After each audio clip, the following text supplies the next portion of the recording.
What's up guys, and welcome back to another episode of the PS5 Career Mode. This is episode number 52. And we start today's episode off with a look at our fixtures coming in November. As you can see, Leeds United at home, Crystal Palace away, a massive top versus second clash at home to Jurgen Klopp's Liverpool, and also match days 4 and 5 in our Europa League group stage, both at home to Nimes Olympique and Steaua Bucharest, where 2 wins from 2 will see us qualify for the knockout stage with a game to spare. So a brief look at the scouting and also an academy update as we begin November off as well. You might notice in my career modes I always try and do the scouting and send the scouts out, I should say, on the 1st of the month. So they'll always return on the 1st, and therefore you can do them together with the youth academy as well. Just a really simple way not to break things up, and you can take a look at all the players we're signing to our academy in one go. And I must say, Moldova, I mean, it's, it really was just a little bit of a, not necessarily a novelty, me sending our scouts out there. Whilst I've kept Sebastian as the only Moldovan in the academy at the moment, I've put one Cameroonian midfielder and one English goalkeeper called Rowe. There are a couple of players in that scouting update that look as though they could be alright in the future, so we'll keep our eyes on those players there. Briefly, the league table, as you can see, we are still top of the tree after an incredible start to the season, only losing once to begin the campaign off. It's been an amazing beginning for QPR. And on the back of the 3-0 win against Arsenal at the Emirates Stadium in the last game, in the last episode, taking on Leeds United here for the first of 8 in today's episode. Well, the reason why we're top right now and the reason why we are dominating, I think it's down mostly to one man. Not the kid anymore, but the man, Charles Bull, getting yet another goal, his 6th in the Premier League to go along with 15 assists already as he makes it 1-0 and he has to take a very early lead here against Bielsa's boys. 26 minutes in, as he plays a 1-2 Weston McKennie, he offloads to Noni Majuk and Majuk gets a goal to make it 2-0 as well. And I'd like to see Majuk get a few more goals this season as well. Last season he was, I'm just going to say it, a little bit subpar, a little bit disappointing, and I do take the point we mostly go down the left or the middle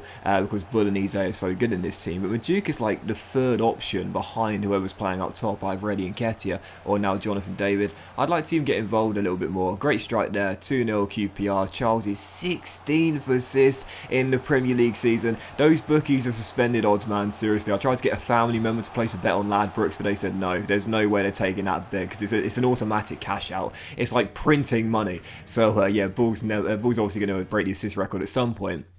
With 16 so far, and he got his 6th goal in this game, and yet another man of the match display. I'll try and make sure that every episode or every other episode I'll show you Charles's stats and his growth in his ability as well, because he's now up to 84 overall. I believe he began the season 82 overall. So I believe coming the end of the season, if he stays in excellent form, he's got the balanced development plan right now. I'm pretty confident he'll end up becoming an 86. Yeah, I was going to say 86 rated winger come the end of the season. He is becoming one of the best players in world football in front of our very eyes. So 2-0 victory there, and for our second of 8 in today's episode, match day 4 in the Europa League group, where taking on Nimes Olympique, who of course we drew with in the game in France. That was a really tough draw, and heading into this game, once again I picked a muchly rotated side but still felt confident in getting the 3 points here and returning to winning ways in Europe, but we fell behind early courtesy of an own goal from Fikayo Tomori. We barely see own goals in this save. We've had 2 in recent weeks now. Tomori, not much you can do about that. Ball smacks his face and goes into the back of the net, but we would level things after the restart. Charlie Kelman, our top scorer in Europe, he loves this competition, makes it 1-1, gets us back on level terms. Our 12 minutes to go. Oh, golden chance, and this man's got to take him. He's not going to get many minutes in this team, as we know. Third choice striker behind David and Kelman. I bought Ebobisse off the bench. He's only got 1 goal since he signed for us on transfer deadline day last season. The wait for his second goes on. Hits the post, Nimes escape, and I've got to say this, I really hope I never have to play these guys again because they are so frustrating to play against. As you can see, we're now 1 win away from qualifications knockout stages, as us and Nimes Olympique both have 8 points. We're 1 goal clear of them in the goal difference standing, and we're both 5 clear of Rangers and Steaua Bucharest in 3rd and 4th. But these guys, they play at such a slow tempo, and they are so accurate with their passing as well. And I know a lot of teams play like this in FIFA Career Mode nowadays, but they're infuriating to try and get the ball off, man, seriously. So yeah, draw there, back-to-back draws against them, and they have really impressed me too. I thought we were going to walk this group with 6 wins from 6. Evidently not. We might end up finishing runners-up.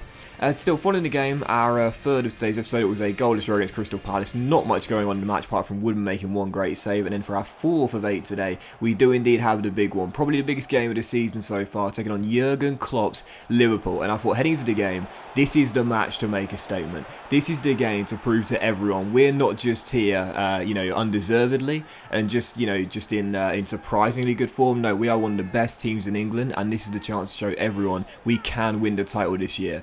4 minutes in, we were behind to the Reds. Yep, Diego Jota, the former Wolves man, making it 1-0. And there are certain goals where you just think, this is inch perfect and there's nothing you can do about it. What a through ball. What a finish by Jota. Liverpool take a very early lead. And I was thinking, for goodness sake, this is supposed to be the match where we come through big time, get a massive victory, pull away at the top and show we've got what it takes to win the Premier League. But a few minutes later, Grady gets sent down the right-hand side after a lovely bit of skill and through ball by Jonathan David. And as the former baggy sweats it across the face of the goal, Abrechi Eze is not going to miss from 3 yards out. So back on level terms, Eze with the goal to find our equaliser. And a few minutes later, well, this is a really action-packed first half. Grady Diangana goes down. It's our first injury of the season. Taking a while for our first injury. We've got it there as Diangana hits the deck, although thankfully he would be able to soldier on. So 1-1 at the break. Really good action-packed first half. And in the second half, it started off with that sort of intensity as well. And I've got to say, 9 minutes after the break, I thought this was really harsh. Ben White penalised and booked for a challenge right on the edge of the area. Fabinho protesting, but to me,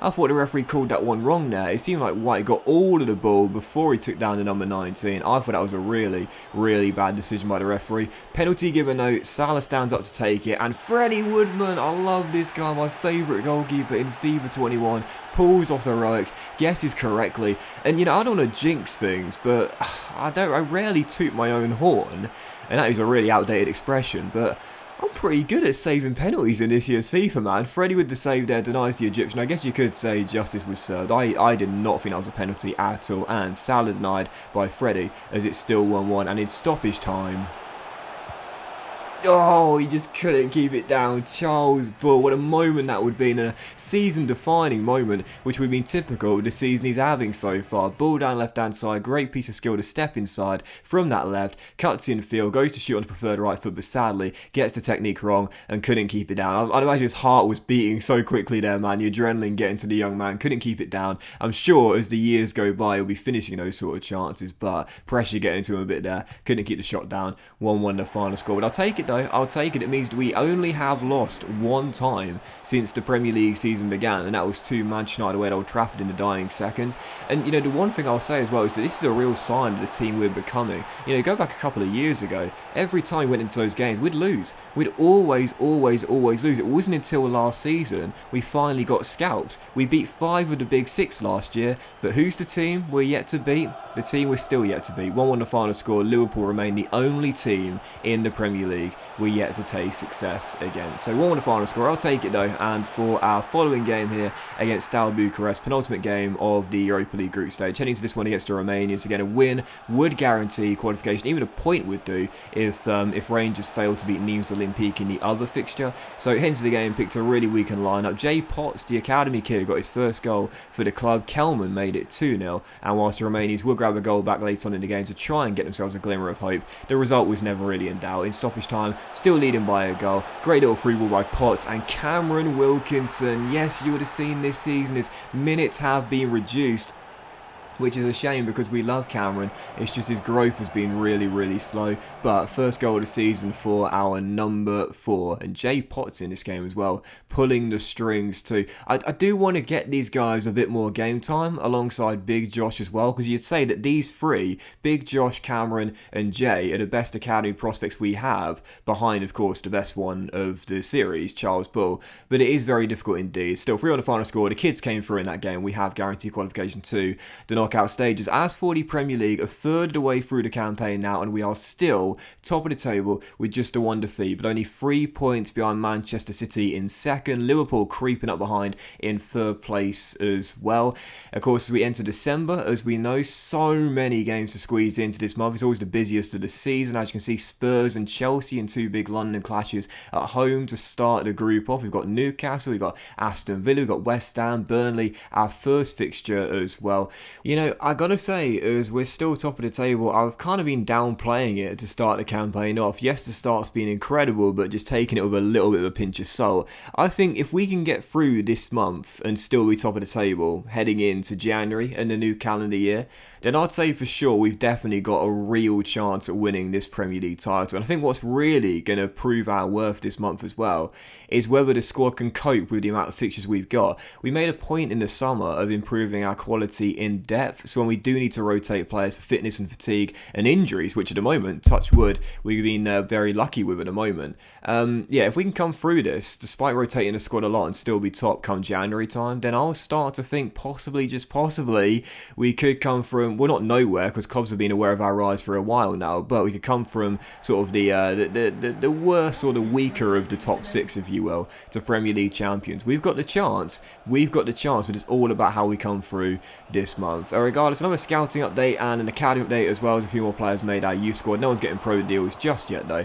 and for our first of multiple in the month of December, taking on Burnley away at Turf Moor, trying to stay top and hold off Man City, Liverpool and Spurs, and well, the rest of them really below us in the table right now. Taking on the Clarets, feeling pretty confident in this game, and early on into the match we would take lead through Nonny Maduke. I said earlier I need this guy to get more goals this season. There's another one there as he makes it 1-0. So QPR in front 20 minutes after the restart, trying to make it 2-0 and get ourselves a 2-goal cushion. And honestly, man, this guy's got eyes in the back of his head. Charles Bull.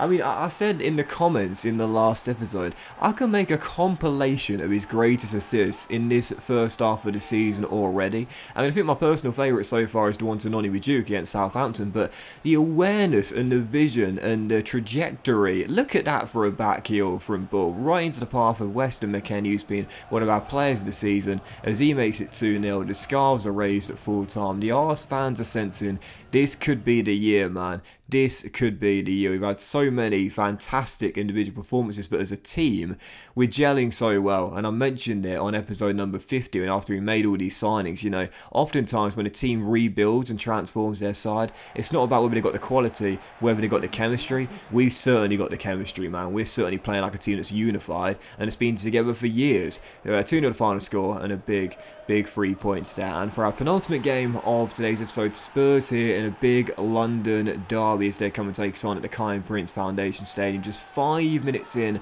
the worst possible start to a big game against Mourinho's men. Nicholas Sewell heading in a free kick as the German gives the visitors the lead there. Big Andy, as much as we love him and as physical as he is, the one letdown to Andy's physicality is that he's not the tallest bloke. I think he's about 5'8", 5'9", and that's not small. That's not small, girls of Tinder, but yeah, he's not the tallest, as he got out-jumped by someone that is incredibly tall, Nicholas Sewell at 6'5". The German was always going to win that aerial duel, and after Freddie Woodman kept us in the game and kept us only trailing by 1, 30 minutes in, Andy said, what I can't do on my head, I can do with my feet. Controls a cross, whipped in from the right-hand side, the skipper brings it down and turns it in to the back of the net to find our leveller and I guess redeem himself, if you want to say so. So the R's back on level terms. 41 minutes in, I thought the Bull had put us in front for the first time in the game, stepping in from the left as he likes to do, but smacking one off the post as it was still 1-1, and that was how the game would finish as well. Final score 1-1, score draw against Spurs. We keep them at bay for now, but it is still drop points here at home. Very tough game this one though, could have gone either way. And I must say, I think the fan reaction come full time was a bit ridiculous as well. I definitely say to EA for future versions of FIFA, make sure the reactions are appropriate. This is a 1-1 draw against a really good Spurs side at home. We're top of the table, yes, don't get me wrong, but I can't imagine they'd be booing that loudly and aggressively come the full-time whistle after what is still a pretty decent point. Still, for our final game of today's episode, West London derby against our main rivals Chelsea. Frank Lampard, as we know, under a bit of pressure in real life after their defeat to Leicester by 2-0 last night. What do you you guys think? Should he be getting the sack, or should they give him even more time? I'm firmly on hashtag Team Lampard side. I definitely believe that he deserves more time, at least in my opinion. But in the game, also under a bit of pressure right now. So outside the top 6 heading into the game, Chelsea off to a poor start this season. So taking them on here at the Kai Prince Foundation Stadium in West London, a chance to inflict more pressure on Frank, which would do as well his job under pressure in the game and in real life as well, winning the match by a single goal to nil. Jonathan David, first goal in a while after a nice little through ball by the Bull in a 1-0 victory as we return to winning ways. Not much to report in that game. We'll certainly take the 3 points, a big victory, and it means as we end today's episode off, we still haven't lost more than one time in the Premier League, and we're now 6 points clear of Manchester City and Liverpool 16 games into the season. League's best scorers, league's best defenders, league's best record, top of the table. I'm going to continue to downplay it whilst it's been an amazing start. There's a long way to go. But that was this episode of the PS5 Career Mode, guys. So a big thank you for watching. Really hope you have enjoyed it. And if you have, then please do drop a like. Most of you all have a fantastic day, and I will see you for the next episode of the PS5 Career Mode as we close out December, reach the halfway point of the season, have the draw for the FA Cup third round as the January transfer window will open as well in a very big episode very soon.